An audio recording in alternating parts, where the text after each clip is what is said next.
Hi, this is Dr. Joni Watson. Welcome to the Handoff, the podcast for nurse leaders brought to you by Works, the technology empowering next generation health system workforce management. I'm thrilled to introduce our episode guest. Today, we have Dr. Amy Wilson, the Chief Nursing Executive of SSM Health. SSM Health is a Catholic not-for-profit health system that serves communities across the Midwest with a robust and fully integrated healthcare delivery system. Dr. Wilson is critical in ensuring SSM Health provides an exceptional, coordinated, and patient-centered care experience. With more than 20 years of leadership, she brings a wealth of knowledge and expertise to her role.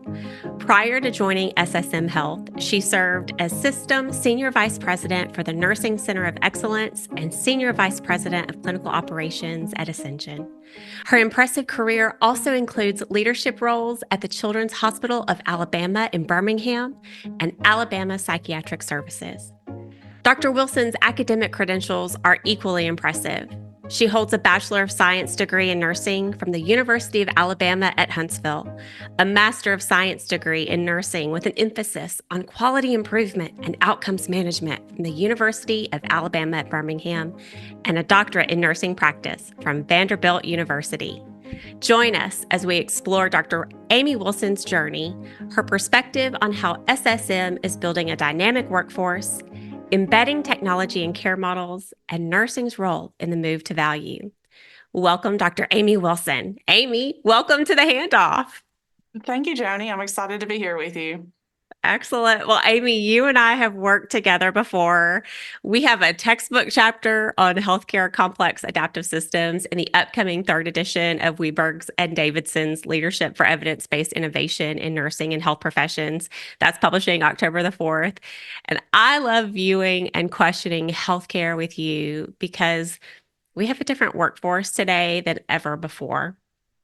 And this really happened because we have a different society, and our world has largely moved from the industrial age to the digital and experience ages. Yet practicing nursing and all medicine, except for treatment and therapeutics, is like walking back in time a lot of the times. We have a team of professional nurses who simply have different needs, working in very different environments. And we continue to hear about the workload burden being too high, not having the right technology, needing more flexibility and control, growth opportunities, needing more voice and an influence. We've been talking about these pieces for a while now, at least, for all of my nursing career. What are you doing these days? What are you working on? You've been thinking a lot, I know, and working on some of these nursing workforce redesign pieces and decreasing burnout. How are you thinking about this now from a strategy perspective? Yeah, so Joni, this is one of my favorite topics to discuss with you because we both have such an appreciation that healthcare is a complex adaptive system and around the idea of complexity leadership and really the leadership of yesterday not being the leadership that we need today in this very dynamic environment that we all live and work in. And so I think, it's important to start thinking about it from that perspective. And so from a strategy perspective, then, if you start to frame this from complex adaptive systems and start to think about what does the future of nursing look like, then I think there's really 5 categories that we have to, or that you can divide this up into, or that we could discuss. So I think the first one is really dynamic workforce. And what does the future of the workforce look like? Like you said, the needs of our nurses today are very different, and not just the needs of nurses, quite frankly, the needs of all of our healthcare clinicians. None of us are the same that we were 5 or 10 or 15 years ago. So what does the dynamic workforce of the future look like for all of our clinicians? We also have to think about pipeline development. So I would say number 2 is really pipeline development. What does that look like as we continue to see a declining workforce? We continue to see our workforce wanting different things in the future. So how do we start to develop a robust pipeline to come in and fill all of the needs of our aging population? The third category is starting to think about the use of technology as a complement or an enabler to our work. Yeah. Really, how do we decrease the administrative burden that is placed on our nurses and our other clinicians? And not just our nurses, what about our leaders? All of the administrative burden is placed on the nurse leader, the nurse manager, one of the most important roles in the organization. Yeah. I think the fourth category that we've heard a lot about and maybe haven't quite cracked, but is really important, is future care models across the Mm. continuum. As we continue to think about the important move to value, then we know that we have a declining workforce. Our workforce wants things differently.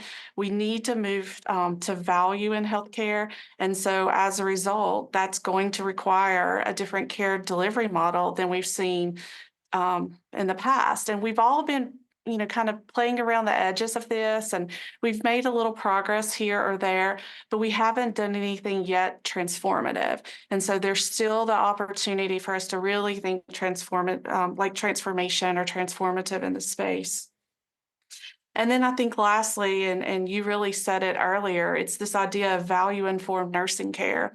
And what is the nurse's role as we move to value? You and I both know that, there's a lot of history in nursing that was predicated on thinking about social determinants of health before we even called things social determinants of Yes. health, thinking about taking care of the whole person. And in some ways, as we got very acute care centric, we almost moved away from some of that.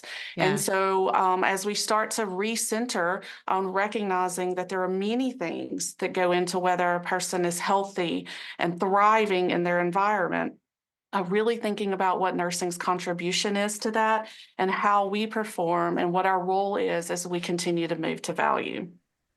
Amy, I am emphatically shaking my head. Yes, yes, yes, yes. I mean, you succinctly provided a great overview of, I mean, for sure, of what's happening at SSM Health, but really, so, what all nurse leaders could take and apply to their practice environments. That's a lot, even though it's five things, that's a lot to unpack and think through. How do you even begin to accomplish that type of transformation? Yeah, I think that's a great question. And it is a lot, right? And it's a lot to think about. But I think it goes back to how you started our conversation today, is really starting to talk about healthcare as a complex adaptive system.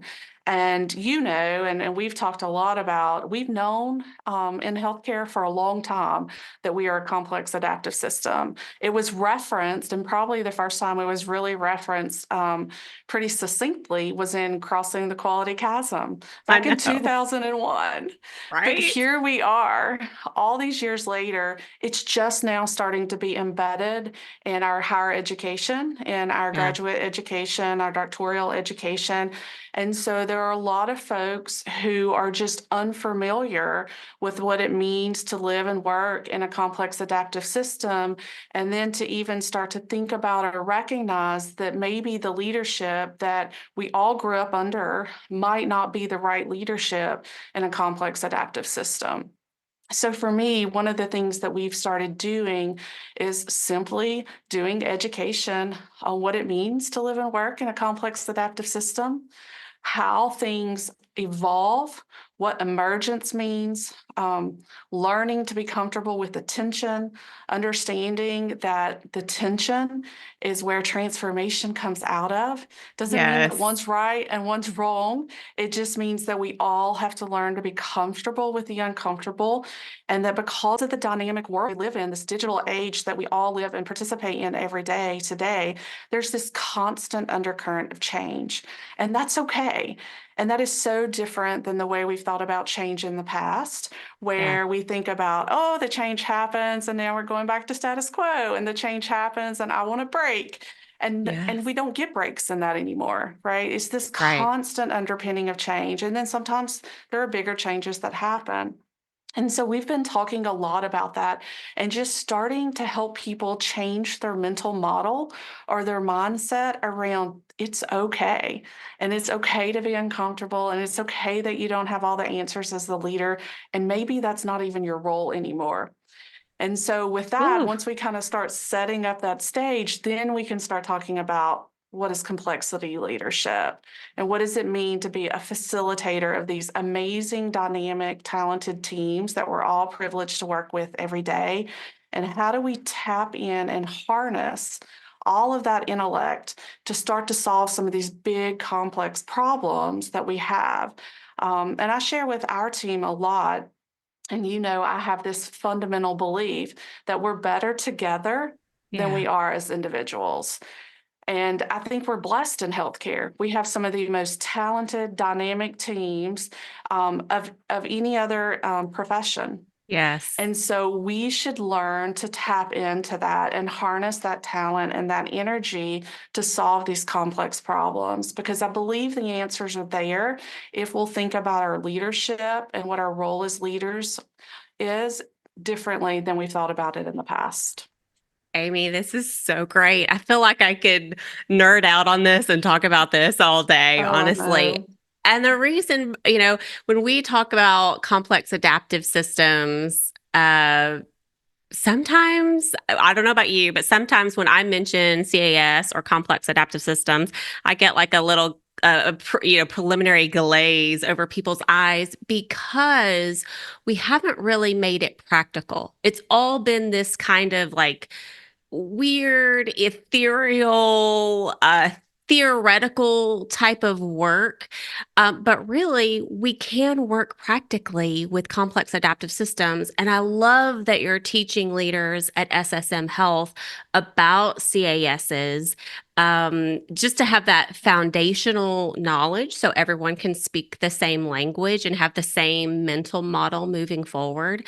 So, for our listeners, let's dive into some of the more practical operational pieces of what you've been doing at SSM Health. So, if you could maybe go through the 5 areas that you've talked about and talk about, practically speaking, how do you work through those at SSM Health through the lens of complex adaptive systems?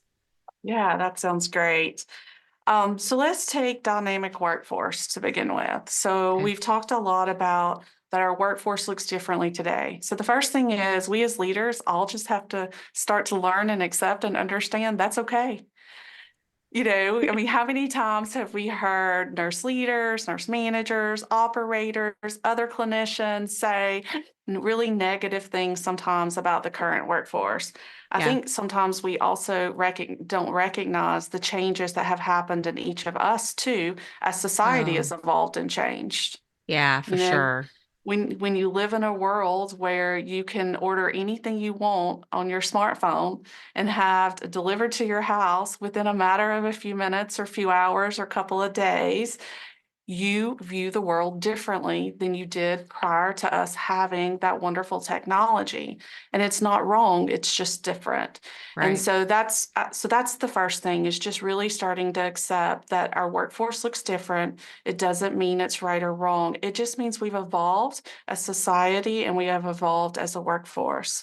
And so, once you kind of move past that and you come to acceptance of that, then I think you can start to say and ask questions and start to really understand, well, what is it what needs do our workforce have that we didn't have before? What needs do I have as a leader that I didn't have before? And so Mhm. some of the things that you are seeing us do practically here at SSM is we are really taking this idea that nurses and other clinicians need flexibility seriously. And we've been taking this seriously for a while now, and it's really afforded us a lot of different avenues to provide flexibility to our workforce. So some of those include things like on-demand staffing. Yeah. So really kind of a gig economy as a complement to our own core full-time and part-time SSM nurses. This gives our nurses a break. It Yeah. gives everyone the opportunity to have time off, to enjoy holidays off, to have PTO off, all of those things that are important to them. It also provides us good coverage when unexpected situations come up with individuals in the workforce, so that we Right. still have appropriate staffing and coverage for all of our patients that we're privileged to serve. So that's been a big game changer for us, and we're using that all across the system and have been for a number of years. We actually started that here at SSM prior to the pandemic. Oh, And so we've wow. gotten really good at being able to use an on-demand workforce. We're also are starting and have started direct hire international nurses. Yeah. So instead of going through an agency where these are typically contract or contingency workers, we have actually partnered with a firm and are doing direct hires. It's a fair amount of work for us on the SSM side, but we Yeah. have a dynamic legal team and a dynamic HR team whom we're able to partner with. And that's really provided us some flexibility here. And we have already started having some of our really wonderful international nurses arrive here in the US. And they are so excited to be here and so excited to join SSM and join nursing workforce. It's been interesting to get to know some of them. Some of them have dreamed of this for a long time, and some of them even went to nursing school knowing that once they obtained experience, that this was the path, and they've been working on this path independently for a number of Wow. years. That's So, beautiful. so we've really embraced international nurses as part of our strategy. We're doing other things like daily pay. So all of our staff Yes. here at SSM can be paid on a daily basis. They opt into this option. And so again, really providing flexibility and thinking about meeting the needs and of our workforce differently than we have before. And then, like many others, we really have a regional float pool that is dynamic across all four of our regions. And this, again, adds another layer of complement to our full-time and part-time staff. So you see us have everything from full-time and part-time staff to weekend options to what we would traditionally think of as PRNs, then ministry float pools, regional float pools, on demand, and we're starting to even think about playing with job sharing across the region. Wow. That's incredible, Amy. Wow. Yeah. So as we think about technology, one of the things that we've been playing with um, is thinking about how do we take away some of the administrative burden and with the technology.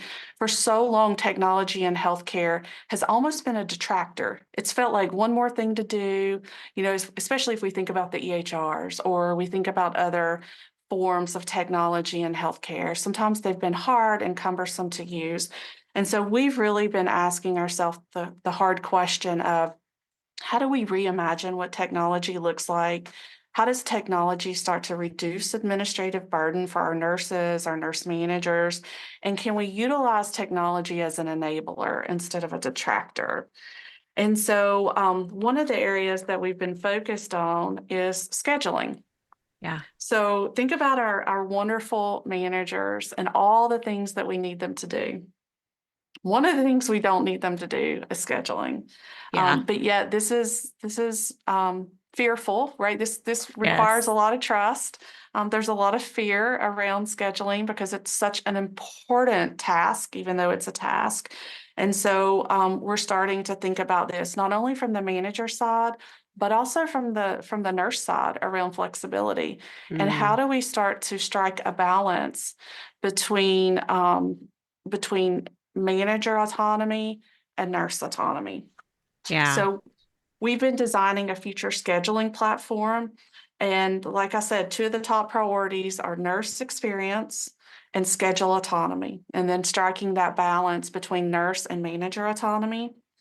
And so we do believe that we've got to have a modern and dynamic mobile app, and we're working on that. We're probably further away from that than I'd like to be, but we're definitely getting closer today than we were yesterday around that. But other priorities are really things like how do we have independent shift swapping? How do Hmm. we split shifts or do cross specialty floating?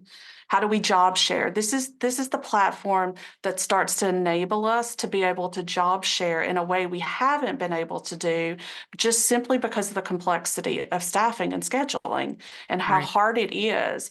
And so one of the benefits of being in an organization that is dynamic like SSM and really is an integrated healthcare network is that we really have anywhere a nurse could want to practice.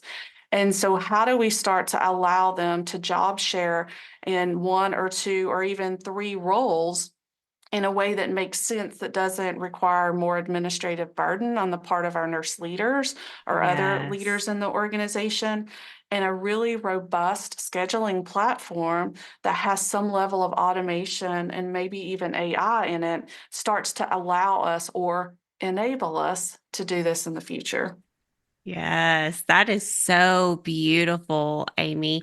I love that you've pointed out that an organization as large and dynamic as SSM Health, you really have everything that a nurse could want to do in their career, in their life, in order not to just bring practical support and financial provision to their family and to their life, but also for their joy of their profession, of doing what they want to do. I mean, I remember and my goodness, even today, right? There are things that I want to do on Monday and Tuesday, and by Friday, I want to do something a little bit different, but still using my nursing expertise. And so that's incredible, Amy. That's really beautiful. Absolutely. This podcast is sponsored by Works, healthcare's flexible staffing platform. Whether you're looking to optimize open shift recruitment, internally manage your contingent labor, or build your own gig workforce program, the Works platform will help you create a more flexible, resilient workforce. I'm curious. So, you've talked about dynamic workforce options, the future of scheduling autonomy. You touched on reducing managerial workload, and technology really has the potential to reduce workload burden on our managers. Anything else that you're doing in regards to technology to support managers at SSM? Yeah, so still thinking about kind of the staffing, scheduling, and payroll piece, we are really envisioning a future where a manager never has to do staffing or scheduling again. Oh So my. we're starting to centralize this, and it's a huge learning curve for the team, and it's a huge change curve because it's one of those things that we've held so near and dear as nurse leaders, thinking that we have to control all of that. But if we go back to what you and I discussed in the beginning around complexity leadership and what is my job now as a leader in this complex adaptive system, it is not to control everything. And it is to get comfortable with the fact that no matter how hard I would like to, I actually can't control everything. Right. That hasn't And worked out so very well for us. it has not. And so there's real freedom in getting to that place where you start to believe and understand that my role as leader is really facilitator and enabler. And if I am the facilitator and then the enabler in great, high quality, patient centered outcomes, why am I spending 80% of my time on staffing, scheduling, and payroll? Yes. So we are reimagining that, starting to pull that up centrally. We have a very dynamic group of all levels of nurse leaders across the organization who are coming together to design this. And we're starting to do this a little bit in pockets. And so where we've been able to start, there's been really good feedback around the opportunities and how much time managers are getting back. So as we continue to build out this scheduling platform, then that will allow a lot of administrative burden to be released from our nurse managers. Another thing that we've been doing is about a year and a half or almost 2 years ago now, we created something called a clinical recruitment team. And it is a very different way of thinking about clinical recruitment. And so we actually centralized some of this function. We did a small test of change and really did some pilot work in some areas that we were struggling around recruitment and hiring. And we were able to take nurse managers move them out of a nurse manager role into what we call a nurse influencer role. And they Yeah. are influencers on social media, really creating interest and attraction in SSM and into our jobs and roles here at SSM. And they are able to interact and engage in nurses who express interest very quickly, sometimes within an hour or 2 hours, and really even interview them there right on the spot and Oh, actually make a hiring decision for SSM and for the nurse managers. And so then if the nurse wants to come in and meet the nurse manager or have a tour of the unit, then they'll facilitate that. But we're eliminating this idea that there has to be this back and forth email exchange, and then we have to work on calendars, and then there has to be a screening process, and then they move on to the nurse manager. And so something that's taken us sometimes 2, 3, 4, even up to 6 weeks, we've reduced yes. down. And if the nurse is really interested, then we can do this within 24 hours or 2 or 3 days if they want to come in and see see the environment. And so our idea here is that we're hiring for fits. Yeah. And there is a place for you at SSM if you are the right fit and you are a cultural add to our organization. And Yeah. so if you are, and you're placed in a particular unit or department or one of our practices or ambulatory site settings, and we get you there and you get there and it's not a great fit, then we'll find another fit for you because there is the right fit for you in our organization if you have made it through our hiring process. And so that again has been a huge learning curve. I do not want to present that like it has been bump free because as you Right. know, it has been quite bumpy and quite messy. But we have gone from it being quite bumpy and quite messy and lots of concern about that process in the beginning to now this becoming a pull in the organization. So this Yeah. has become such a benefit and people are seeing the value of this. We have operators now saying, can we do this for ORT? Can we do Yeah. this for our radiology techs where we're struggling? And so we just recently expanded that team into our other clinical areas, and they will be utilizing that same process. So those are two really, I think, great and practical examples of how we're thinking about reducing manager workload burden. Wow, Amy, there is so much gold in that piece there. Thank you for sharing the ideas and the pieces that you're implementing and also the real life struggles of it because again you are doing this all within a complex adaptive system that has tensions, right? I mean, anyone who has served in nursing leadership roles or even HR or operational leadership roles, you can clearly see the tension there of the control, number one, of lots of people relinquishing control, but then to reimagine what nurses can do and are doing to spur the profession forward in these unique roles. That's just incredible, Amy. So thanks for leaning into those tensions. I mean, clearly something Yeah. beautiful and different has emerged, and that's really the point of complex adaptive systems is that we get something totally different in that transformation. So you're using quite a bit of technology, and you've touched on that our workforce is different, right? I can order something today and get it in a couple of hours where I live, honestly. And as technology continues to evolve, I'm curious how you see the role of nurses changing. There are a lot of headlines these days. What new skills or competencies are required for future nursing roles? So that's such a great question. And we have been starting to think about technology in our clinical space. And one of the things that we've been working on, which has been a lot of fun in the organization, is just level setting what a unified documentation platform looks like across the Hmm. organization. We are fortunate here at SSM. We are a full Epic shop Yeah, and we use Epic across the continuum. But despite that, we had multiple builds of Epic. sure.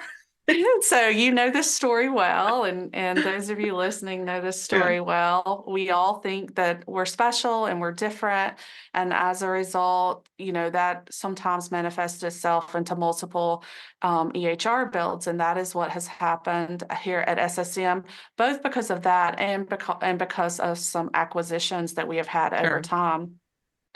So, in order for us to really think about technology in the clinical space, then the first thing that has to happen is we have to have a unified documentation platform with one build across all of SSM. And so the nurses came together. Actually, this month is their 1 year anniversary.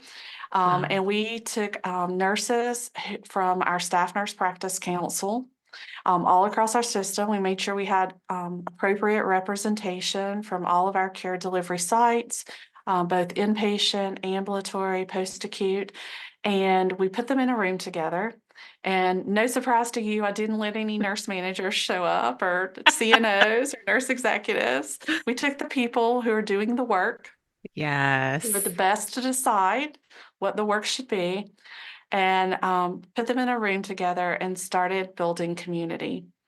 And our technology partners, so our clinical informaticist and our enterprise-wide team will do about 3 hours of prep work for every hour of work the nurses are together. Wow. And they come in and they have been rebuilding the entire system based on evidence into one standard unified documentation platform. Oh And my so word. I know it's so exciting, and it's so exciting to see our nurses grow. These are going to be our future nurse leaders. Yeah. The transformation that has happened in them over the last year as individuals and as a group has been phenomenal. And the change wave that has occurred across SSM because of their leadership I'm has been sure. phenomenal.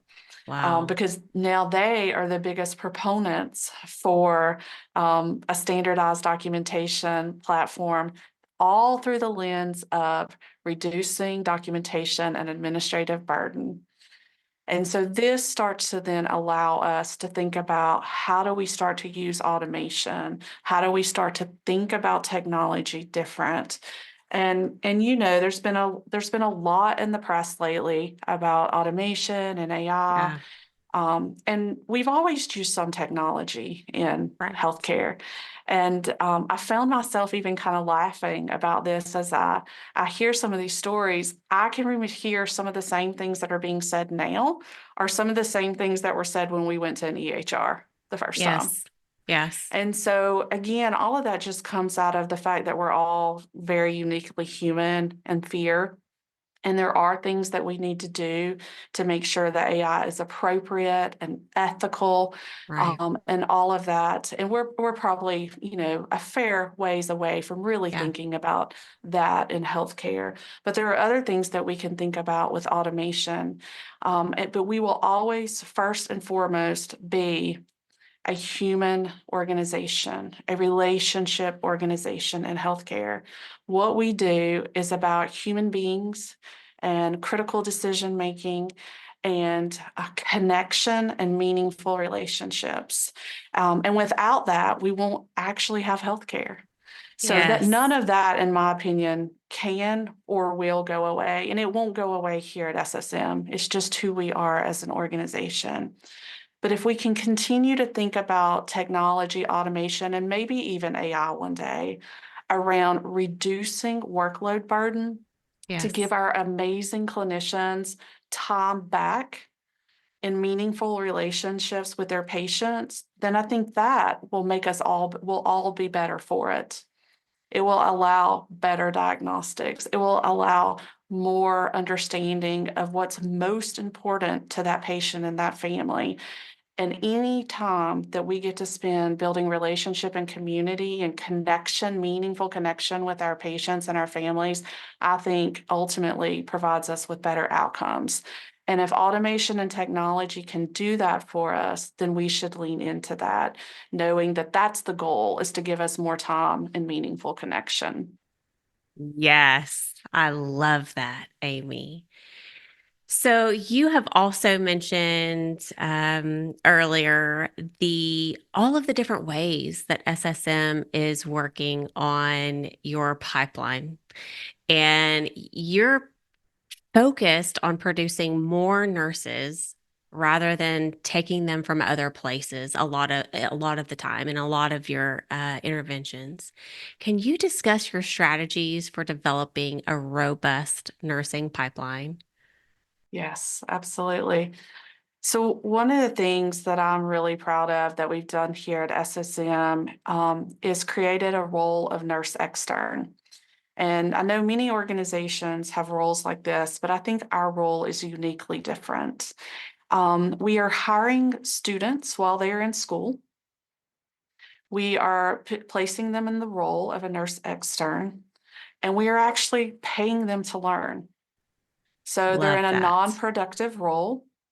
They are not in a CNA or a PCT role, and they are partnered with one of our RNs in the organization. And they actually work hand in hand with that RN, and the RN delegates to them under his or her leadership any skills or assessments that they have already learned and been signed off on in school. And so they are able then to spend additional clinical time learning and really refining those skills in their assessment. And so this has really been instrumental for us. One, it helps us once the nurse graduates, passes boards, and starts Yes. working as a new grad RN with us because we have accelerated their learning and development in a way by pulling it upstream into their education instead of all on the back end after graduation. And then two, it starts to create stickiness and relationship Yes. with us, with the nurse, with the student nurse who is learning to be comfortable in our organization, who's developing relationships, very positive relationships with the other nurses and care partners and managers in the organization. And so we're really working, and we've done some analytics on the front end to start to say, what is our turnover rate? What is our vacancy rate? And we're able to start predicting how many slots or vacancies we're going to have in the future. And Yes. then we say we need this many externs. And Yep. then and we hire them somewhere around 18 months prior to graduation. And so then Wow. they have about 18 months with us, and then the transition's much easier. And then we're doing the same type of predictive analytics for our hiring with international nurses and then with our experienced nurses as well. And so thinking dynamically that there's not one pipeline that will be the only solution for us, but it's really about all of these coming together.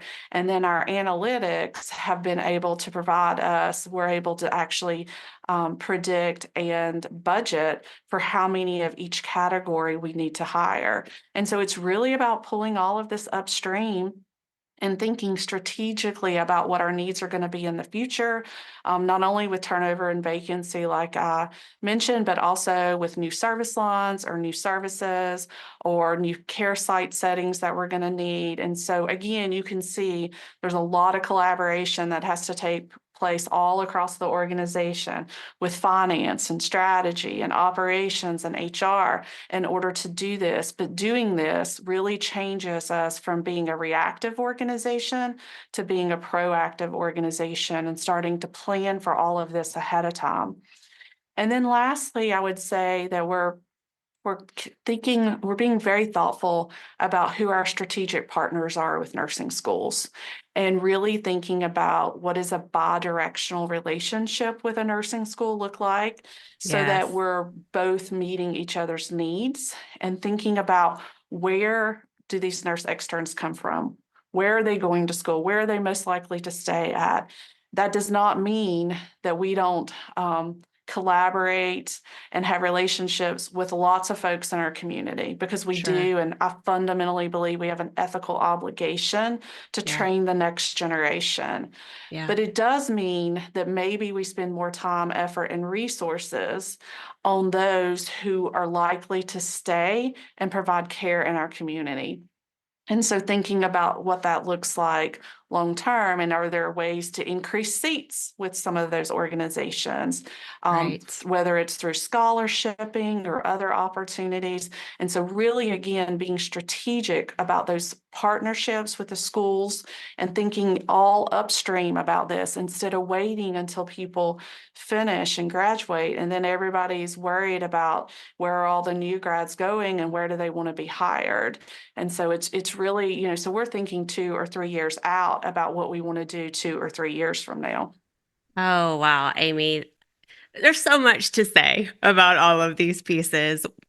The thing that I love, and this is why I really just enjoy talking with you, is because you really are grounded in the fundamentals of complex adaptive systems. That this is a different world. We are different people. The colleagues that we work with are different people. Our world is different. And the things that we have been doing are not the solutions to our problems because our problems are different. And so, when you mentioned that the externs were non-productive roles, I mean, my gears in my head just kind of paused for a second because how long have nurse leaders been saying this? Like, it's great that we have externs and can hire these students and even pay them to learn. But so many times we have struggled in the tensions of finance and operations with benchmarks and productivity that it has restrained some of our interventions. So it takes a lot of work, like you mentioned, to work with all of those different departments and colleagues. But because we are in a CAS, we're all connected yet interdependent. And so we have to work together. So kudos to Absolutely. you and Well, thank SSM for you. working on this. And Absolutely beautiful. and Joni, I would just say I think it's important for as other nurse leaders here to hear this, to think about what I think is probably the most important ingredient in this model, and that is cross collaboration of dynamic teams. Mhm. So if you're trying to solve a nurse problem and you look around the table and the only people sitting around your table are nurses, then you're not going to solve the problem. And Yes. I think sometimes in healthcare, we think about things in silos and Yep. verticals. Yes. And so I encourage myself as well as all of our team here at SSM that we have to be a horizontal organization. We have to think about dynamic, cross-functional, interdisciplinary teams and ensure that we have the right team members around the table. So all of these things that we've talked about require robust analytics and financial analytics and ROIs. We're not doing any of this without a strong return on investment. Right. And so having the right folks around that table with you is incredibly important. Developing those relationships with your HR team members, your operations team members, your strategy team members, your finance team members, and then having everybody come together around a table to provide their input and do that conflicting and contrasting. Everyone will have a different perspective, and that's good. That's actually what we want because this is when we walk away with a better idea or solution than we ever would as individuals. And so, again, I think that's another example of complexity leadership or thinking about how to use the complex adaptive system in order to drive the outcomes and results that you want is to make sure that the team members sitting around the table are cross-functional and dynamic. And if everyone's agreeing within the first few minutes of the meeting, you don't have the right team members. Spot on, Amy. Spot on. So I am always curious what other leaders are reading or doing, experiencing to sharpen their skills. You clearly think differently than a lot of nurse leaders or executives across industries. Amy, what are you reading or learning about or doing these days to nourish your soul or spur your thinking forward? Well, no big surprise to you that it happens to do a lot with practical applications of complex adaptive systems. And how do we take what you said earlier is this big, robust, can feel like a scary theory, and Yeah. actually find the practical ways to put this into practice. And so there's some good folks out there. One, Aaron Dignan, is one I've been thinking about a lot lately. I love that he kind of boils this down to being people positive and complexity conscious. Yes. And, it's a good way to start thinking from a pragmatic way about how do you apply these lessons.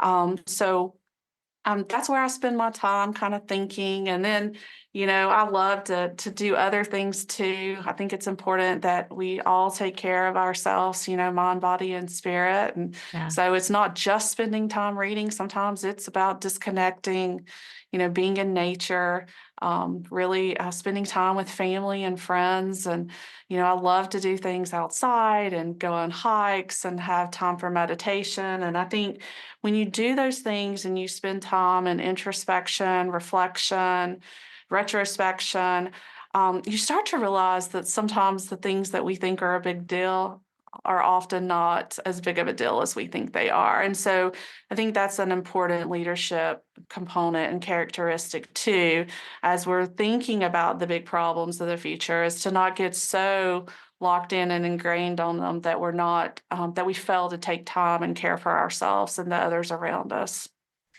That's great.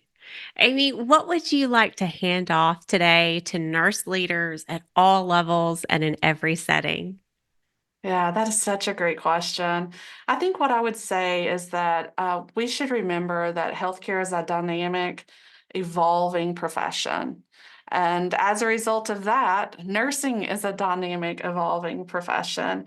And I really want us as nurse leaders to start to get comfortable with that. You heard me say earlier, we have to learn to be comfortable with the uncomfortable. And I think that is an incredibly important leadership characteristic and competency. Every generation of nurses will want different things and need different things. You and I wanted different Yes. things and needed different things than the generation before us, and so on. And so it's really about understanding that generations develop because of the world around them, Yeah. because of the things that the things they experienced while they were growing up into adults. And so it will always be different, and that's okay. Again, it's not good or bad. So, as each passing year will bring us new systems and new technologies that can help us further improve our patient care, we should start embracing those as nurse leaders. We should start really critically evaluating them and evaluate them from a place of yes instead of a place of no. So many times we show up with, we're going to prove why this won't work. And instead, why don't we take the path of, let's prove how this could work, or how do we get to yes? It's just a very different mindset. So I would encourage all of us to not be stagnant. Let's embrace this continual disruption, and let's use it to build the future of nursing that we want to see for our profession.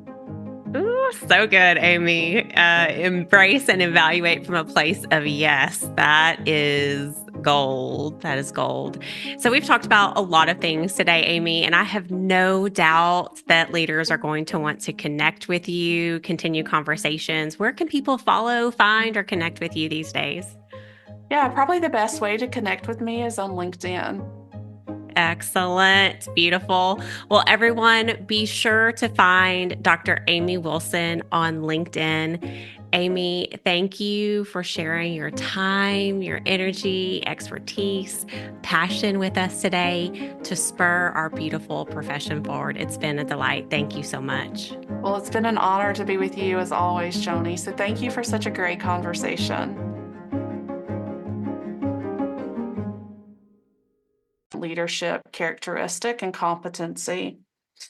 Every generation of nurses will want different things and need different things. You and I wanted different Yes. things and needed different things than the generation before us, and so on.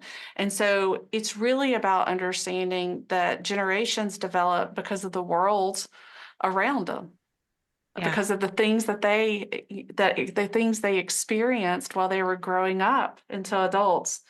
And so it will always be different, and that's okay.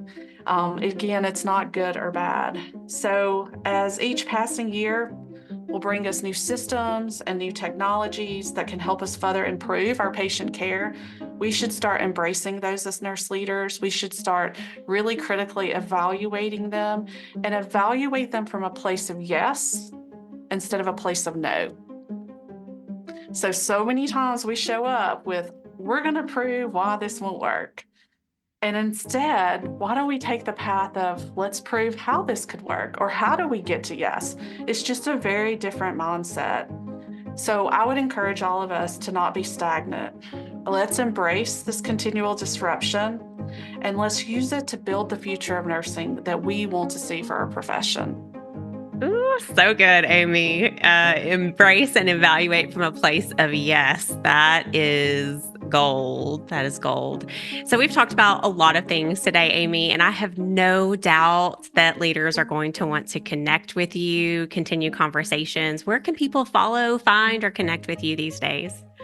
Yeah, probably the best way to connect with me is on LinkedIn. Excellent. Beautiful. Well, everyone, be sure to find Dr. Amy Wilson on LinkedIn. Amy, thank you for sharing your time, your energy, expertise, passion with us today to spur our beautiful profession forward. It's been a delight. Thank you so much. Well, it's been an honor to be with you as always, Joni. So thank you for such a great conversation.